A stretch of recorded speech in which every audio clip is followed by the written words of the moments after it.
Maligayang pagbabalik mga brad, Wilkie TV po. Vasily Lomachenko mga brad, balik champion ulit matapos niyang talunin si George Ferocious Kambosos sa huling laban nito.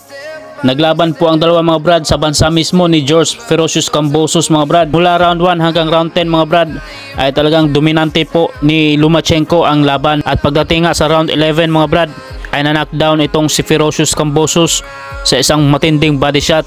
At tuluyan na nga na-knockout mga brad nung pinagpatuloy pa ang laban at nagbato po ng towel ang kanyang corner. So isa na ngayong IBF lightweight champion mga brad si Vasily Lomachenko at may rumors mga brad na posible niyang makakalaban mga brad si Tank Davis sa hinaharap pagkatapos makalaban ni Tank Davis si Frank Martin at si Shakur Stevenson din mga brad. Potentially po magiging makalaban po ni Vasily Lomachenko at si Emmanuel Navarrete pagkatapos po ng kanilang mga laban.